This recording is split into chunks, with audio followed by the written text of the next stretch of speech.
ሰላም ጤና ይስጥልኝ የማዩ ስፖርት ተከታታዮች እንደምን አላችሁ?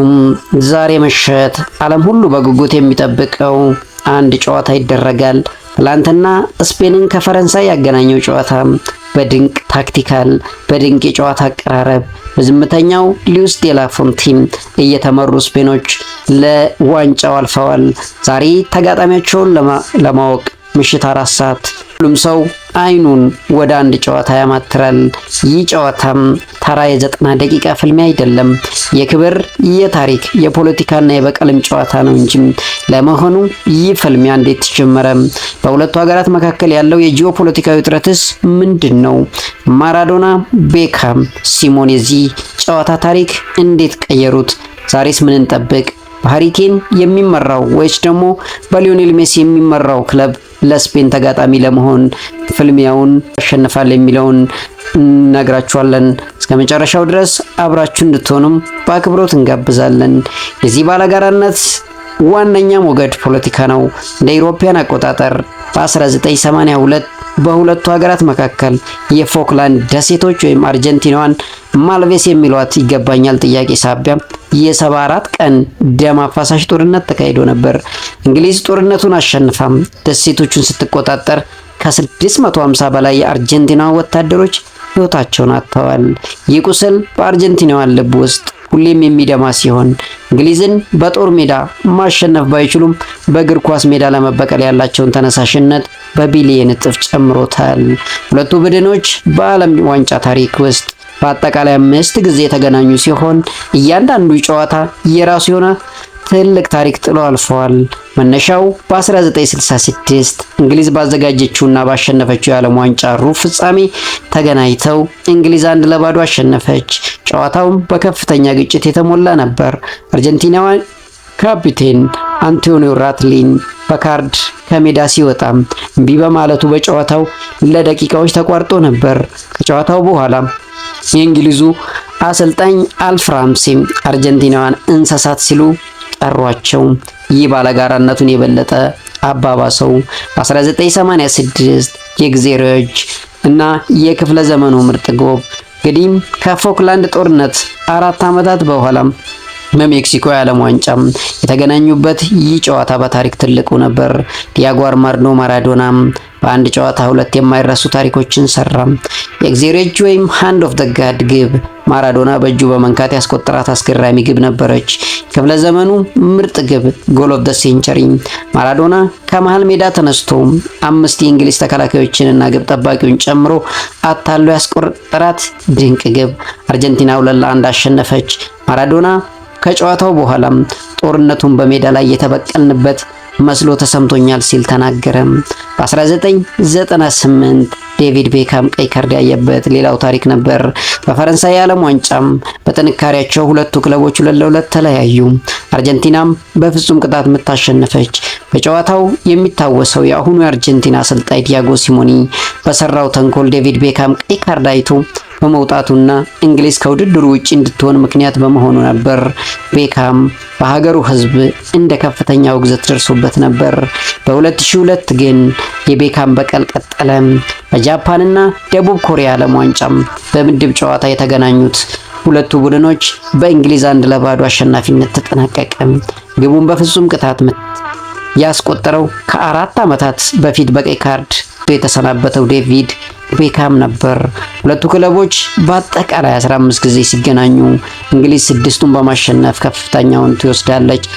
አርጀንቲና 4 ጊዜ ስታሸንፍ 5 ጊዜ ደግሞ በአቻ ውጤት ተለያይተዋል። በዓለም ዋንጫ ግንኙነታቸውን ከተመለከትን 3 ጊዜ እንግሊዝ ስታሸንፍ 2 ጊዜ አርጀንቲና አሸንፋ ብልጫውን ትወስዳለች። ዛሬስ ምን እንጠብቅ? ዛሬ የሚደረገው ጨዋታ የቀድሞውን ታሪካዊ ቁርሾ እንዲሁም የዘመኑን ዘመናዊ የእግር ኳስ ጥበብ አጣምሮ የያዘ ነው።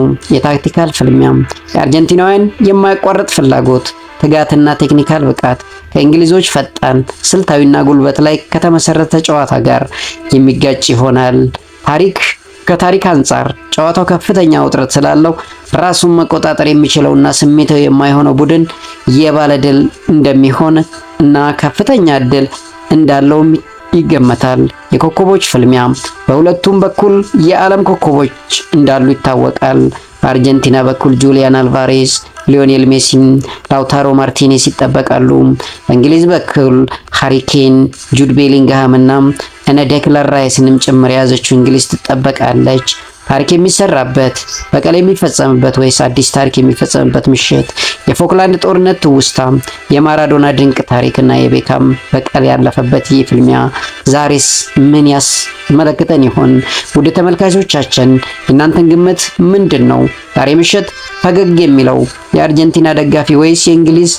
ግምታችሁን አሁኑኑ በኮመንት መስጫ ላይ ያስቀምጡልን። ቪዲዮውን ከወደዳችሁት ላይክ፣ ቻናሉን ደግሞ ሰብስክራይብ በማድረግ እንድታበረታቱን በአክብሮት እንጋብዛለን። ዛሬ ሁለቱ ክለቦች ወደ ሜዳ ሲመለሱ በአርጀንቲና በኩል የተሰማ አዲስ ጉዳት የለም። በእንግሊዝ በኩል ምናልባትም ዴክላን ራይስ ሙሉ አቋሙ ላይ ላይሆን ይችላል።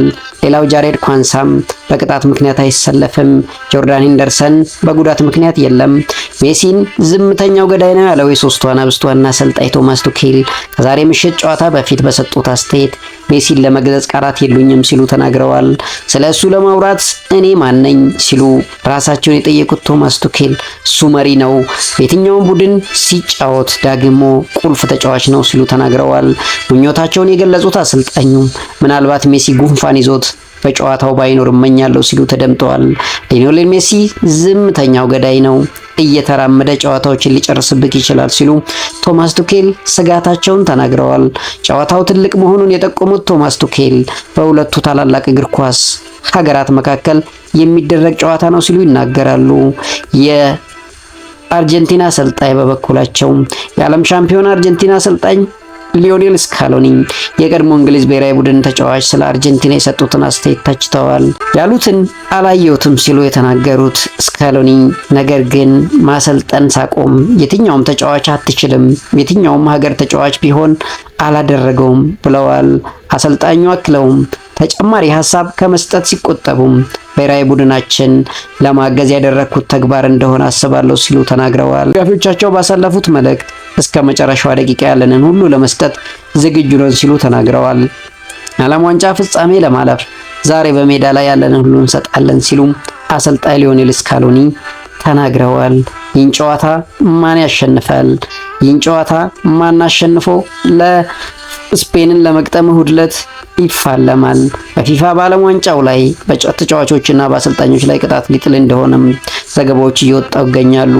ከዓለም ዋንጫው መጠናቀቅ በኋላ ቅጣቱ ተፈጻሚ ሲሆን ተገቢ አስተያየት ባልሰጡ የቡድን አባላት ላይ ቅጣት ተፈጻሚ ይሆናል ተብሏል። በውድድሩ የጨዋታው ዳኞች ከፍተኛ ትችት ሲሰነዘርባቸው የእንግሊዝ አሰልጣኝ ቶማስ ቱኬል፣ የስዊዘርላንድ ተከላካይ አካንጂ፣ የግብፅ አሰልጣኝ ሁሳም ሀሰን ቅሬታቸውን በይፋ ካሰሙት መካከል ይገኙበታል።